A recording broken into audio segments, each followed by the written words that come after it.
Christian nationalists want to turn America into a theocracy, a government under biblical rule. If things go their way this election, it could mean more power for them and fewer rights for you. I'm Heath Drusen, and on the new season of Extremely American, I'll take you inside the movement that seeks to rebuild the country in God's image. Listen to Extremely American from Boise State Public Radio, part of the NPR network. It's The Connector, Idaho Daily News for Tuesday, January 21st. Good morning, I'm Troy Oppie. Today, 7 Idaho defendants tied to the insurrection at the U.S. Capitol January 6, 2021 are among those pardoned by President Trump yesterday. 2 were still in jail. The president also blocked the Lava Ridge project, those details ahead. And in the Idaho Statehouse yesterday, teachers, administrators, and school board members came together to urge lawmakers to reject any form of taxpayer money for private school tuition. It's The Connector from Boise State Public Radio News.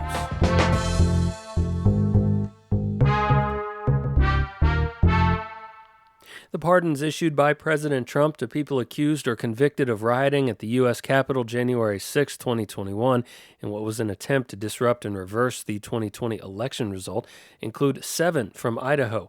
4 had already completed prison sentences, including Meridian resident Josiah Colt and Boise's Pamela Hemphill. Nampa's Duke Edward Wilson is still in custody, nearly 3 years into a 4-year, 3-month sentence. He pleaded guilty to 2 counts, including assault on law enforcement, with 8 other counts dismissed as part of the plea deal. Meridian's Yvonne St. Cyr is also still incarcerated, halfway through her 2.5-year sentence. She was found guilty on 5 counts in a jury trial. More than 1,500 people were charged with criminal action at the Capitol that day, including hundreds who used weapons or assaulted law enforcement. About 1,100 or so had already been sentenced, according to DOJ data. President Trump, as expected, blocked the Lava Ridge wind energy project from moving forward.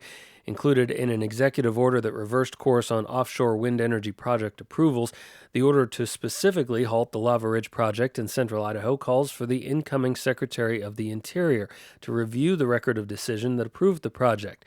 That was issued by the Bureau of Land Management last month.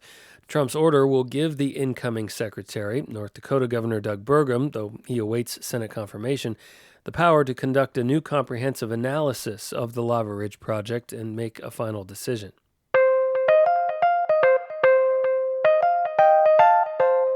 Fire season in the West is getting longer, more severe, and as a result, costlier. Julie Lucchetta has more on how this has impacted the availability and affordability of home insurance in Idaho. Recent data released by the U.S. Senate shows that 31 individual policies were not renewed in the state in 2023. Almost every day now, we get calls from individuals whose homeowners insurance is going up dramatically or their homeowners insurance is dropping coverage. That's Department of Insurance Director Dean Cameron speaking on Friday at a press conference to discuss the governor's latest wildfire report. We have 91 insurance companies in Idaho who sell homeowners insurance.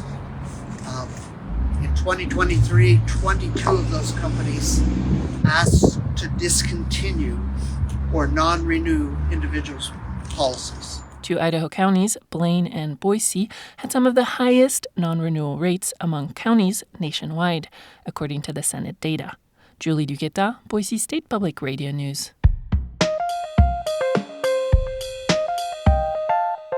In the final days of the Biden administration, the U.S. Department of Justice told Idaho that the way the state handles long-term care for disabled adults violates the Americans with Disabilities Act.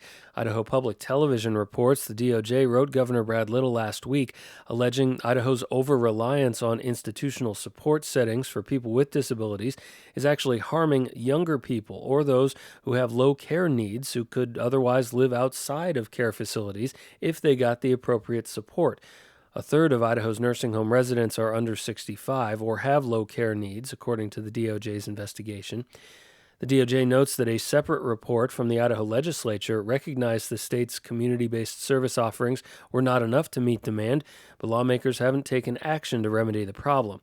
Offering those services to people with disabilities, like in-home care for basic needs like medication management, bathing, and housekeeping, would remedy the ADA violation, and the DOJ says it could help Idaho save money on Medicaid costs. Idaho Public Television reports the State Department of Health and Welfare says it was cooperative with DOJ investigators and state officials would be discussing the findings soon. The governor's office declined to comment, citing the lawsuit. Separately, Alex Adams, the new director of the State Department of Health and Welfare as of last summer, received unanimous voice confirmation to the role by the state Senate yesterday. That's according to the Idaho Capital Sun.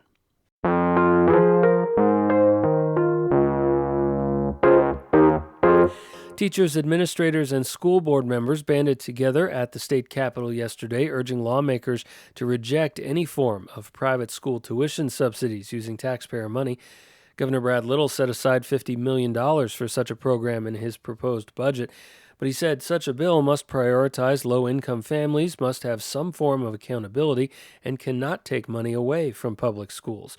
Former Republican Representative Julie Yamamoto joined educators in their pushback. Why are we creating a new system if we don't think we can control the system we currently have? Heather Williams is superintendent of Pleasant Valley School District, serving 12 total students. Williams says any subsidy plan would only benefit families in more populous areas where private schools operate. We're asking rural taxpayers to subsidize their urban counterparts. This path makes no sense to me and makes Idaho a prime target for another school funding lawsuit. In 2005, the state Supreme Court ruled lawmakers were not upholding their constitutional obligation to adequately fund public schools. Tuition subsidy bills are expected to be introduced soon.